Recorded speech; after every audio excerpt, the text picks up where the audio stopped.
میرا نام نازیہ ہے اور میری شادی کے دن قریب آ رہے تھے اور میں اس حوالے سے بہت جوش میں تھی اور تیاریاں کرنے میں مگن تھی۔ ایک دن میں اپنی مہندی کا جوڑا لینے مارکیٹ گئی تو کوئی میرے قریب سے گزر کر گیا اور جاتے جاتے میرے ہاتھ میں ایک کاغذ تھما گیا۔ میں اس حرکت کے لیے تیار نہیں تھی، میں چونک گئی اور جب پیچھے مڑ کر دیکھا تو وہ جو کوئی بھی تھا غائب ہو چکا تھا۔ میں نے اس کاغذ کو کھول کر دیکھا تو اس پر لکھا ہوا تھا، یہ شادی مت کرو ورنہ نقصان کی ذمہ دار تم خود ہوگی۔ مجھے ایک دم ہی خوف کا احساس ہوا کہ یہ کون تھا اور مجھے کیوں اس طرح کی بات کہی جا رہی تھی۔ میں اپنے دوست کے ساتھ مارکیٹ آئی تھی، اس نے میری اڑی ہوئی رنگت دیکھی تو مجھ سے اس کا سبب پوچھا۔ میں نے وہ کاغذ اس کے سامنے کر دیا۔ وہ پڑھ کر دوسرے لمحے میں ہنسنے لگی اور پھر مجھے کہنے لگی تم پاگل ہو گئی ہو، آج کل اس طرح کے پرینک بہت ہی عام ہو گئے ہیں، یہ کسی نے بس مذاق میں کیا ہے۔ میں نے حیران ہو کر پوچھا لیکن اس کو کیسے پتا کہ میری شادی ہونے والی ہے؟ تو میری دوست کہنے لگی تمہیں پتا تو ہے اس مارکیٹ میں خاص طور پر دلہن والے لباس ہی تو ہیں، جو کوئی بھی یہاں ہوگا ظاہر ہے وہ اپنی شادی کی خریداری کے سلسلے میں ہی آیا ہوگا، تو بس کسی نے تمہارے ساتھ یہ مذاق ہی کیا ہے، تم سر پر سوار مت کرو۔ میرا خیال تھا کہ وہ ٹھیک ہی کہہ رہی تھی، شاید کسی نے پرینک کیا تھا۔ خیر میں نے وہ کاغذ وہیں پر پھینک دیا اور اپنی شادی کی تیاریاں کرنے لگی۔ میں بھول چکی تھی کہ کسی نے مجھ سے شادی سے منع کیا تھا۔ میری مہندی کی رات تھی جب مجھے ایک انجان نمبر سے کال آئی۔ کوئی مجھے کہہ رہا تھا کہ تمہیں منع بھی کیا تھا کہ شادی مت کرو، لیکن تم نے تو میری بات نہیں مانی اور اب اس نتیجے کی ذمہ دار تم خود ہوگی۔ ابھی بھی وقت ہے، سنبھل جاؤ۔ جانے کیوں مگر میرے دماغ میں بار بار جاوید کی طرف جا رہا تھا کہ ہو نہ ہو یہ اسی کا کام ہے۔ وہ نہیں چاہتا تھا کہ میری شادی ہو اور اب ضرور وہی یہ سازش کر رہا ہے تاکہ میں ڈر کر اس شادی سے انکار کر دوں۔ جاوید میری خالہ کا لڑکا تھا اور مجھے بچپن سے ہی پسند کرتا تھا اور مجھ سے شادی کرنا چاہتا تھا، یہاں تک کہ خالہ نے تو رشتہ بھی مانگ لیا تھا۔ اگر مجھے خلیل سے محبت نہ ہوئی ہوتی تو میں کبھی بھی اسے منع نہ کرتی۔ جاوید ایک اچھا لڑکا تھا اور مجھے امید نہیں تھی کہ وہ ایسی حرکت کرے گا، لیکن میں یہی سوچنے پر مجبور تھی کہ میری شادی سے اگر کوئی ناراض تھا تو وہی تھا، تو ہو سکتا ہے کہ یہ اسی کا کام ہو۔ میرا دل تو چاہا کہ میں اسی وقت اس کے پاس جاؤں اور اس سے اس بات کا ذکر کروں، لیکن پھر سوچا کہ کوئی بات نہیں، جہاں اتنا صبر کیا ہے وہاں ایک دن اور صحیح، کل تو ویسے بھی میری بارات آ جانی ہے۔ اس وقت خلیل کی کال آنے لگی۔ وہ چاہتا تھا کہ میں اسے ویڈیو کال کر کے دکھاؤں کہ میں کیسی لگ رہی ہوں۔ میں بہت ہی شرمانے لگی۔ میں نے آج تک اسے ویڈیو کال نہیں کی تھی۔ اس وقت بھی میں نے اسے منع کر دیا اور کہا کہ اب کل ہی ملاقات ہوگی، اور فون بند کر کے سائڈ پر رکھ دیا اور جا کر اسٹیج پر بیٹھ گئی۔ میرا دماغ مصروف ہونے لگا، اسی سوچ میں مگن تھا کہ آخر اس فون کال اور اس کاغذ پر لکھے الفاظ کا کیا مطلب ہو سکتا ہے۔ میں یہ بات ماننے کو تیار ہی نہیں تھی کہ خلیل غلط انسان ہو سکتا ہے۔ میرے ماں باپ نے پھر ہر لحاظ سے سب کچھ ٹھیک سے جانچ لیا تھا، آنکھ بند کر کے میرا رشتہ طے نہیں کیا تھا، اسی لیے میں نے اپنے آپ کو تسلی دی کہ ایسا ویسا کچھ بھی نہیں ہے۔ بارات کے لیے میں شہر کے مشہور بیوٹی پارلر سے تیار ہوئی تھی۔ سب کہہ رہے تھے کہ آج تو میں بہت پیاری لگ رہی ہوں اور میرا شوہر تو مجھے دیکھ کر اپنے ہوش و حواس کھو بیٹھے گا، اور میں یہ تصور سن کر ہی بہت خوش ہو رہی تھی۔ اب تو بس بے چینی سے یہی انتظار تھا کہ کب بارات آئے اور کب میں خلیل کی دلہن بن کر اس کے گھر کے آنگن میں چلی جاؤں۔ پتہ نہیں کیوں لیکن میرا دل بار بار مجھے کچھ غلط ہونے کا احساس دلا رہا تھا، اور میں بس یہی چاہتی تھی کہ یہ شادی خیریت سے ہو جائے، اس میں کوئی رکاوٹ نہ آئے۔ جب تک بارات نہیں آئی، نکاح نہیں ہوا، میرا دل سکون سے نہیں بیٹھ رہا تھا، اور میں نے جاوید کو دیکھا تو اس کی آنکھوں میں آنسو تھے۔ ایک لمحے کے لیے میں نے اس پر بھی ترس کھایا، لیکن پھر میں نے سوچا کہ جو حرکت اس نے کی ہے مجھے اس پر غصہ آنا چاہیے، نہ کہ ہمدردی۔ میں شوہر کے ساتھ گاڑی میں جا کر بیٹھ گئی اور ہماری بارات واپسی کے راستے پر جانے لگی۔ گاڑی میں صرف ہم دونوں ہی تھے، اور تھوڑی دیر کے بعد شوہر کے موبائل پر بیل بجے تو میں نے سوچا کہ وہ تو ڈرائیونگ کر رہے ہیں تو میں ہی اٹھا لیتی ہوں۔ یہ سوچ کر ابھی میں نے اس کے موبائل کو ہاتھ لگایا ہی تھا کہ اس نے ایک دم سے میرے ہاتھ سے اپنا موبائل کھینچ لیا۔ مجھے یہ بہت ہی عجیب لگا اور میرا منہ سا بن گیا تھا، لیکن وہ موبائل بند کر کے اپنی شیروانی کی جیب میں ڈال چکا تھا۔ میرے چہرے کے عجیب سے انداز دیکھ کر کہنے لگا، سوری لیکن میں کچھ چیزیں کبھی کسی کے ساتھ شیئر نہیں کر سکتا، اور ان میں موبائل بھی ہے، کیونکہ ہر ایک کی پرائیویسی ہوتی ہے۔ مجھے یقین ہے تم میری بیوی ہو، پرائیویسی کا احترام کرو گی۔ میں کیا کہتی، میں چپ ہو کر رہ گئی اور سر ہلا دیا۔ میں سوچنے لگی شاید مرد صرف شادی سے پہلے تک ہی مضبوط رہتا ہے اور بعد میں شوہر ہی بن جاتا ہے۔ اور خیر جب ہم گھر پہنچے तो काफी रात हो चुकी थी। मुझे मुंह दिखाई में शौहर ने डायमंड का सेट गिफ्ट किया था, लेकिन मेरे सारे शिकवे और सारे गिले दूर हो गए थे। हमारी वो रात बहुत ही अच्छी गुजरी थी। मेरी शादी की पहली रात में से मेरे तस्वुर से भी बढ़कर थी। उसने मुझे बहुत ही इज्जत और प्यार दिया था। मैं सुबह फजर की अजान से पहले ही उठ गई थी। अभी मैं उठकर वॉशरूम जाने का सोच ही रही थी कि मैंने बेड की दूसरी तरफ हलचल की आवाज सुनी। शायद शौहर भी उठ गए थे। वो फोन पर किसी से मैसेज पर बात कर रहे थे। फिर फोन वहीं रखकर वो वॉशरूम चले गए। जैसे ही वॉशरूम गए उसी वक्त फिर से मैसेज की आवाज सुनाई दी। मैं बहुत परेशान हो गई। एकदम से मुझे अजीब सा महसूस हुआ। मैं देखती हुई सारी रात कि इस पहर वो किससे बात कर रहे थे, लेकिन मैंने खुद को रोक लिया क्योंकि रात की बात मुझे याद आ गई। जब मैंने उसका मोबाइल लिया था तो उसने मुझसे छीन लिया था। इसीलिए मैंने फैसला किया कि मैं अब उसके मोबाइल को हाथ भी नहीं लगाऊंगी। लेकिन उसी वक्त दोबारा से फिर एक और मैसेज आया। मैंने आखिर कुछ सोचकर उसका मोबाइल पकड़ ही लिया, क्योंकि मुझे बस यही जानना था कि इस वक्त किससे बातें हो रही थी। मोबाइल अनलॉक था क्योंकि वो बात करते करते वॉशरूम चला गया। फिर गैर इख्तियारी तौर पर मैं मैसेज पढ़ने लगी। मैं मैसेज पढ़ती जा रही थी और मुझे ऐसा लग रहा था जैसे मेरे जिस्म से जान निकलती जा रही है। मुझे तो अपने कानों से धुएं निकलते हुए महसूस होने लगे। आखिर ऐसा कैसे हो सकता है? मैं इतनी बड़ी हकीकत से नाआशना कैसे रह सकती हूँ? मुझे सब याद आने लगा कि कैसे मुझे शादी से रोकने की कोशिश की गई। अभी मैं ये सब याद कर ही रही थी कि बाथरूम की कुंडी खुलने की आवाज आई। मैं बहुत डर गई। मैंने मोबाइल वहीं पर रखा और दरवाजा खोलकर बाहर की तरफ दौड़ लगा दी। उस वक्त मुझे अपने हुलिये की बिल्कुल भी परवाह नहीं थी।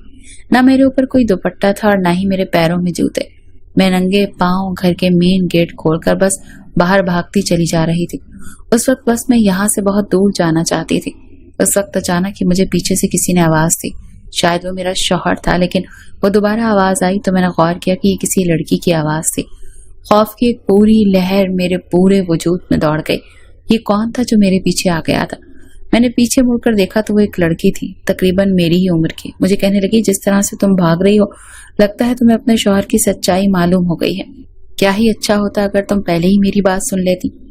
मैंने तुम्हें 2-3 बार खबरदार करने की कोशिश की थी कि शादी मत करो, ये आदमी तुम्हारे लायक नहीं, लेकिन तुमने एक नहीं सुनी और अपनी जिंदगी बर्बाद कर ली। उसकी बात सुनकर मैं चौंक गई और कहा, वो तुम थी जो मुझे पैगाम भेजती रहती थी? उसने कहा, हाँ वो मैं ही थी।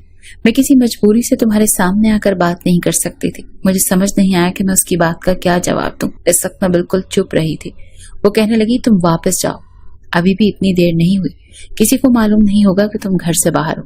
मैंने उस लड़की को कहा, तुम अजीब हो, पहले मुझसे शादी करने से मना करती रही हो और अब जब मैं हकीकत जान चुकी हूँ तो आप मुझे वापस उस जहन्नुम में जाने को कह रही हैं। मैं वापस हरगिज़ नहीं जाऊंगी। मैं बस यहाँ से भागकर अपने घर जाऊंगी। वहां मेरी हालत देखकर कहने लगी, तुम्हारा क्या ख्याल है कि तुम यूं अपने घर जाओगी तो तुम्हें रास्ते में कोई नहीं देखेगा? वो वाकई ठीक कह रही थी कि मैंने अब गौर किया था कि मैं ऐसे ही बाहर आ गई हूँ। कोई भी मुझे देखता तो बेशर्म समझकर शायद अपनी आंखें बंद कर लेता। मैं शर्मिंदा हो गई और मैं अपने घर वापस नहीं जाना चाहती थी, और इस हालत में मैं अपने घर भी नहीं जा सकती थी। मैं वहीं बैठकर रोने लगी। उस वक्त मुझे दूर से आवाज आने लगी। वो मेरा शौहर था जो मेरा नाम लेकर मुझे पुकार रहा था। वो लड़की मेरा हाथ पकड़कर कहने लगी, सुनो, वक्त बहुत कम है, जो मैं तुम्हें कह रही हूँ तुम वैसा ही करो। मैं खुद तो तुमसे राब्ता करूंगी और हम मिलकर बैठकर तय करेंगे कि आगे क्या करना है। अभी वापस जाओ, जैसा मैंने कहा वैसा ही करो। मेरे पास उसकी बात मानने के अलावा और कोई चारा नहीं था। मैं उसके कहे के मुताबिक शौहर की नजरों से बचते हुए घर चली गई और अपने कमरे में जाकर नहा धोकर दूसरे कपड़े बदल लिए। जब शौहर वापस कमरे में आया तो मैं नमाज पढ़ रही थी। वो मुझे देखकर एकदम से चौंक गए और मेरे सलाम फेरते ही मुझे कहने लगे, तुम कहाँ थी? जब मैं नहाकर बाहर निकला तो तुम तो कमरे में ही नहीं थी। कमरे का दरवाजा भी खुला हुआ था और बाहर गेट का भी। मुझे तो ऐसा लगा जैसे मेरी एक रात की दुल्हन मुझे छोड़कर भाग गई। कहाँ गई थी तुम और वापस कब आई? मैं उसकी बात सुनकर हैरान होने की अदाकारी करने लगी और कहा कि मैं तो कहीं भी नहीं गई थी। आप वॉशरूम में थे और जब मुझे वॉशरूम जाना था तो मैं दरवाजा खोलकर घर के मेन वॉशरूम में चली गई थी। जब कमरे में आई तो आप कमरे में थे ही नहीं। मुझे लगा शायद आप बाहर चले गए होंगे, इसीलिए मैं नहाकर नमाज पढ़ने लगी। मेरी बात सुनकर वो खामोश हो गए और मैं उसके चेहरे से अंदाजा लगाने की कोशिश करने लगी कि इस वक्त वो क्या सोच रहा है। उसे मेरी बात पर यकीन आया कि नहीं। शौहर से मेरी पहली मुलाकात एक शादी में हुई थी। मैं अपनी दोस्त की शादी में शिरकत के गर्ज से दूसरे शहर में गई थी। मेरा शौहर लड़के वालों की तरफ से बारात में शामिल था और वो बहुत ही खूबसूरत और अच्छा लग रहा था। पहली ही नजर में वो मेरे दिल को भा गया था। शायद उसे भी मेरी दिलचस्पी महसूस हो गई थी। तब उसने मेरी तरफ दोस्ती का हाथ बढ़ाया, जिसे मैंने फौरन थाम लिया। मैं एक मॉडर्न घराने से ताल्लुक रखती हूँ। हमारे घर वाले बहुत ही खुले दिमाग के थे। मैं कॉलेज यूनिवर्सिटी में लड़कियों के साथ ही पढ़ती थी, इसीलिए मुझे उम्मीद थी कि मेरे घर वाले एक लड़के को पसंद करने पर बुरा नहीं मानेंगे और मेरी शादी उससे करवा देंगे।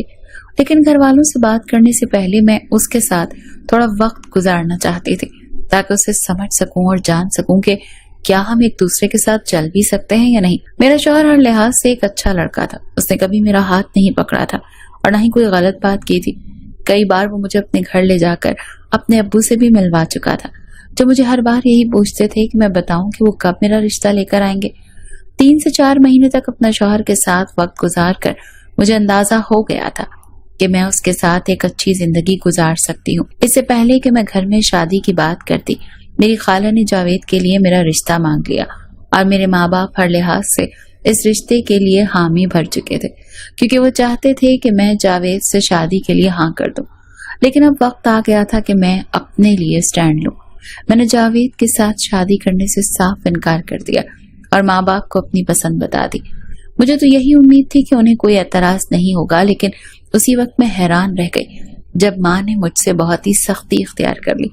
उन्होंने मुझे बुलाना छोड़ दिया क्योंकि मैंने उनकी बहन के बेटे को रिजेक्ट किया था और इस बात का उन्हें बहुत ही ज्यादा दुख हुआ था। कुछ दिन तो बाबा भी खामोश रहे, लेकिन फिर एक दिन उन्होंने मुझे बुलाया और कहा मैं उस लड़के के साथ उन्हें मिलवाऊं। मेरे बाबा हर लिहाज से एक आइडियल बाप थे। वो उन लोगों में से नहीं थे जो अपने बच्चों की खुशी का गला घोंट देते हैं। जब बड़े भाई की शादी हुई तो भी बाबा ने उनसे पूछा था कि अगर वो चाहें तो ये रिश्ता होगा, वरना वो जिसे चाहते हैं उनके साथ उनसे शादी कर देंगे। और अब मेरी बारी थी। उन्होंने एतराज नहीं उठाया। मैंने उन्हें खलील से मिलवाना था। वो लाहौर में रहता था। मेरे वालिदैन खलील से मिले और उनके वालिदैन से मिले। पापा ने छानबीन की और फिर जाकर रिश्ता तय कर दिया। लेकिन मेरी माँ का मूड बिल्कुल भी ठीक नहीं था और वो नहीं चाहती थी कि मेरी शादी इस जगह हो। लेकिन किसी न किसी तरह बाबा ने उन्हें मना ही लिया। लेकिन इसके बावजूद उन्होंने मेरे साथ बाजार जाने से साफ इनकार कर दिया कि वो मेरी शादी की शॉपिंग में हिस्सा नहीं ले सकती।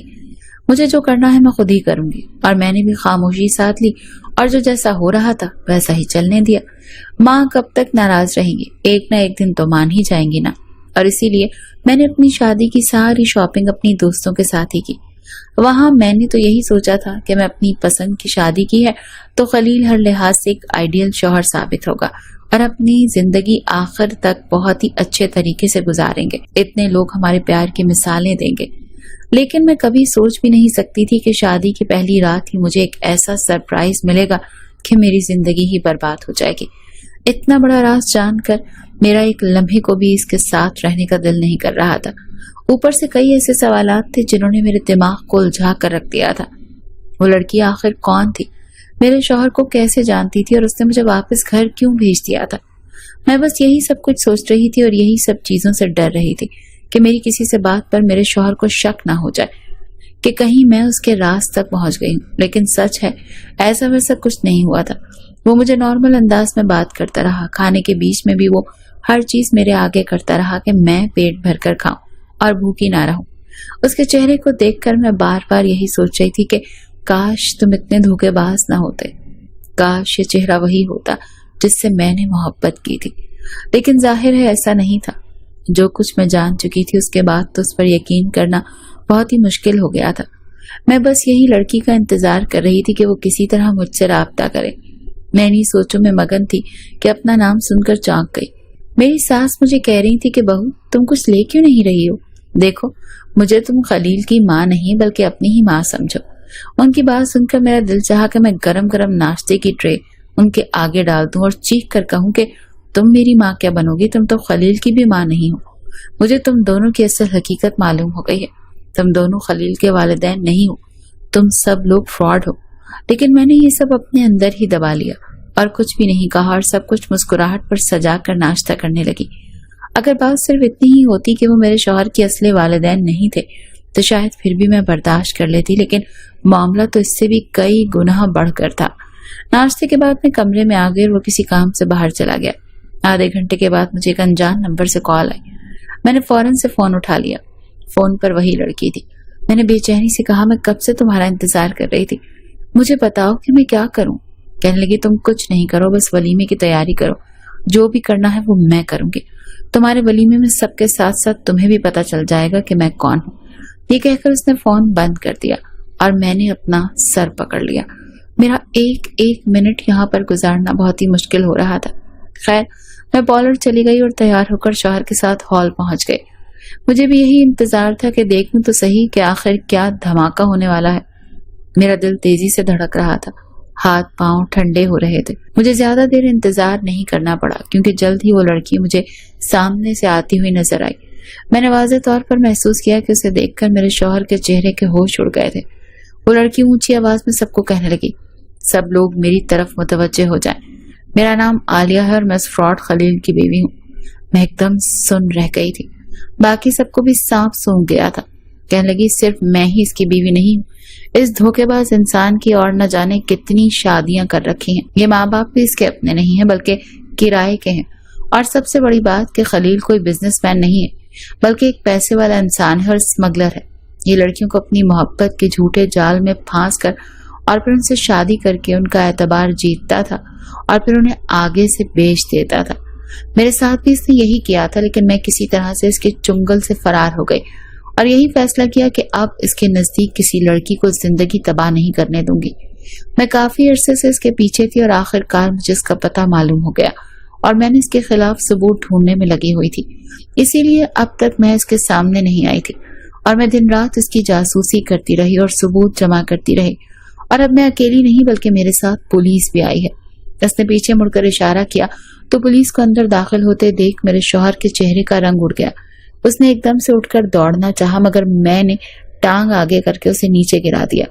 सब मैंने जो उसके पैगामात पढ़े थे उनमें यही बात थी कि उसका दोस्त उससे पूछ रहा था कि अपनी बीवी का मुझसे कब सौदा तय करोगे। मैं तुम्हें और तुम्हारे किराए के माँ बाप को बहुत पैसे दे चुका हूँ, इसीलिए जल्दी वो लड़की मेरे पास पहुंच जानी चाहिए। यही पैगाम पढ़कर मैंने सब फरार होने की कोशिश की थी, लेकिन उस लड़की के कहने पर दोबारा घर चली गई और अब सबके सामने सच आ गया था। पुलिस ने आगे बढ़कर उसे गिरफ्तार कर लिया। मैंने उस नेक लड़की का शुक्रिया अदा किया। मेरे माँ बाप मेरे लिए बहुत ही दुखी थे कि मेरी जिंदगी बर्बाद हो गई, लेकिन उसी वक्त मेरे कजन जावेद ने आगे बढ़कर कहा कि मेरे होते हुए ऐसा कभी नहीं होगा। मैंने अपने रब का शुक्र अदा किया।